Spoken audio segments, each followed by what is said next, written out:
Natalie, hindi kita gusto para sa anak kong si Ferdinand. Isa ka lang muchacha. Katulong ka lang sa pamahay na ito. Ang kapal naman ng mukha mo para pumato sa anak ko.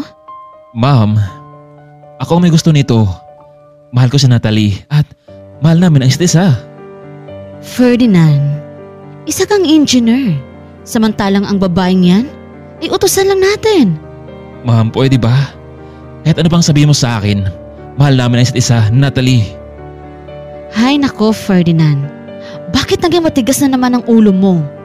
Oo, pumayag ako magkaroon ka ng girlfriend. Pero hindi sa ganyang babae, anak. Alam ko naman na magiging dulo nito.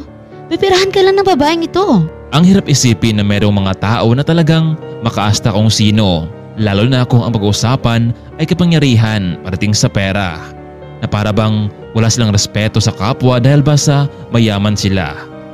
Tunghayan natin ngayon ang kwento ni Natalie at Ferdinand. Dalawang pusong nagmamahalan pero langit at lupa ang pagitan. Laking probinsya itong si Natalie. Simple lamang ang kanilang buhay ng pamilya. Nakapagtapos siya ng senior high school. Itong si Natalie, kahit na wala sa kanyang tabi ang ina nito dahil namasukan bilang isang kasambahay ang ina nito sa Maynila. Kaya naman nagsumikap itong si Natalie na makapagtapos man lamang kahit sa senior high school. Wala ng kanyang ama dahil pumanaw na ito ilang buwan lamang ang nakalipas dahil sa isang karamdaman. Kaya naman ay nakapagpatong-patong na ang kanilang utang simula noong pumanaw ang kanilang ama. Kaya nilakasan na lamang ni Melissa ang loob para magtrabaho sa Manila dahil gusto niyang mabayaran ang pagkakautang at mapag-aral itong si Natalie sa kolehiyo. Nag-isang anak lamang itong si Natalie kaya naman mahal na mahal nito ang kanyang anak. Nay, kumusta na po kayo dyan sa Maynila? Okay lang naman ako dito, Natalie. Basta, asikasuhin mo yung pag-aaral mo, anak, ha? Nay, gusto ko pong sumunod sa inyo dyan sa Maynila. Naawa na po ako sa inyo. Bakit, Natalie? Ayaw mo na bang mag-aral? Gusto ko sanang makapagtapos ka ng pag-aaral, anak.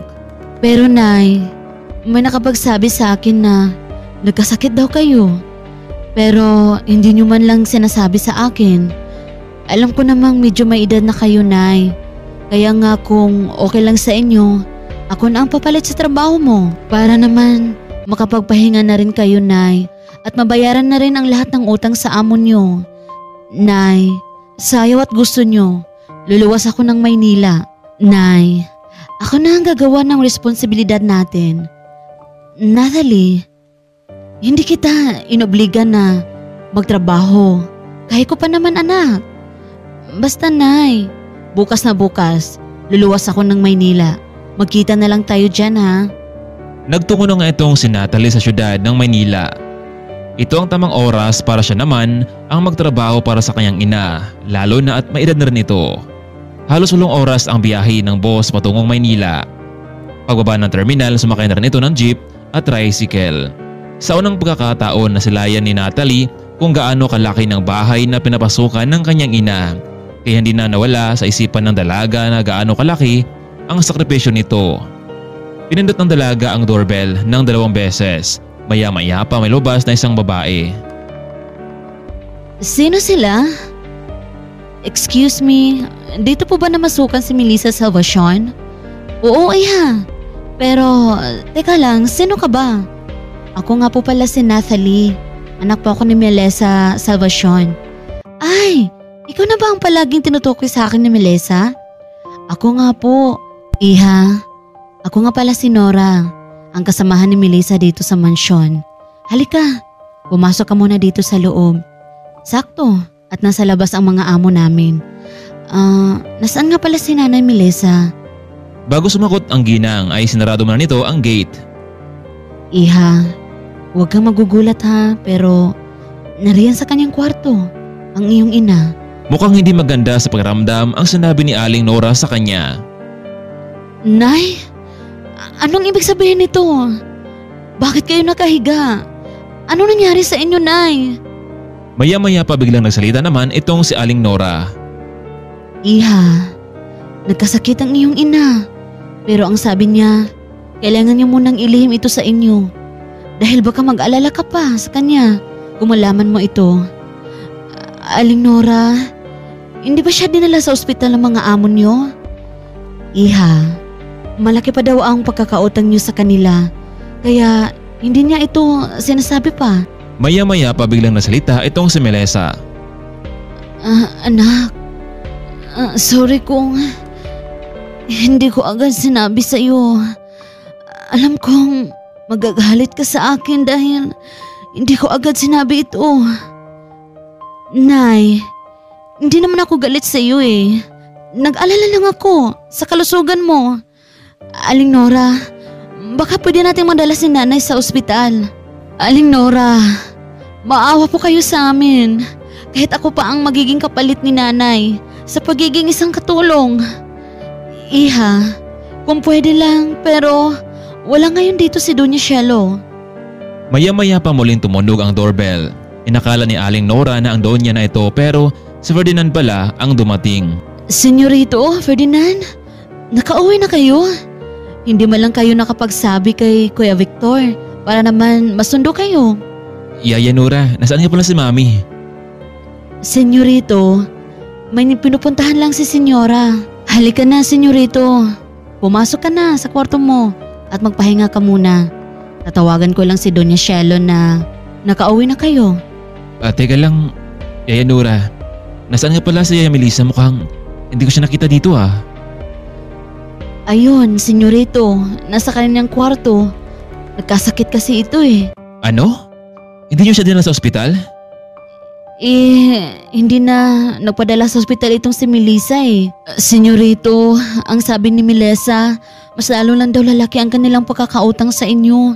Yaya, mas malaga pa rin na magpatingin siya sa doktor. Maya-maya pa nagulat itong si Ferdinand dahil may isang magandang dilag ang nasa kanyang harapan ngayon. Yaya, sino siya? Senyorito, siya nga pala si Nathalie, anak ni Melissa. Biglang lumapit ang dalaga sa lalaki upang magmakaawa ito sa kanya. Senyorito, pakiusap po, tulungan niyo po ang nanay ko na madala sa ospital. Aling Nora, ibigay niyo sa akin ang susi ng sasakyan.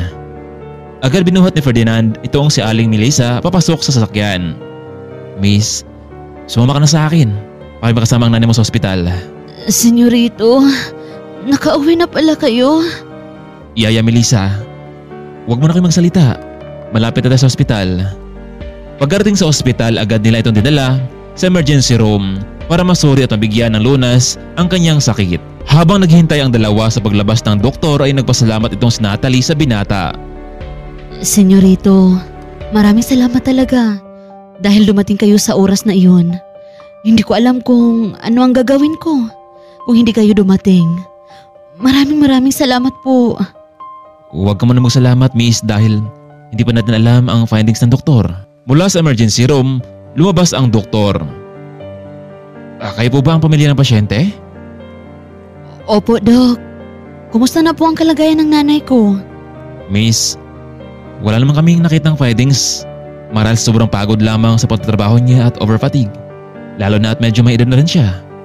Kaya mas maganda siguro hindi mo na siya gagawa ng mga trabahong bahay. Ito nga palang kailangan yung gamot para agad manubalik ang sigla ni nanay. Naku, paano to? Wala pa akong pera pambili sa gamot ni nanay. Miss, huwag kang mag-alala. Ako ang bahala sa gamot ng nanay mo. Ang malagay mo lang siyang lumakas ang nanay mo. Senyorito, maraming salamat talaga. Matapos binili ni Ferdinand ang mga gamot ni Aling Melissa ay muli na silang umuwi ng bahay. Yaya, nasaan si Melissa? Pakisabi na kunin niya itong mga pinamili ko sa may sasakyan. Naku ma'am, wala po si Melissa dito. Dinala po siya sa ospital ngayon dahil nagkasakit ito. Ano? At sino naman ang nagdala sa kanya doon? Senyora, dumating na kasi si Ferdinand. Siya ang nagdala kay Melissa. Dumating na si Ferdinand? Hindi man lang niya ako ini-inform para masundo siya? Isa pa, bakit niya dinala si Melissa? Ang babaeng iyon? Bakit? Siya ba mababayad sa ospital? Naku, senyora, hindi ko po alam. Ay, naku. Sumasakit na talaga ang ulo ko kay Ferdinand. Umiiral na naman ang pagiging pusong mamon nito. Ano kaya ang kahantungan sa unang pagkikita ni Ferdinand at Natalie? Ito na ba kaya ang simula ng kanilang lihim na pagtingin o magiging mapait pa ang kanilang simula? Kaya mga kaibigan, huwag nating kaligtaan ang ating susunod na yugto sa ating part 2. Abangan!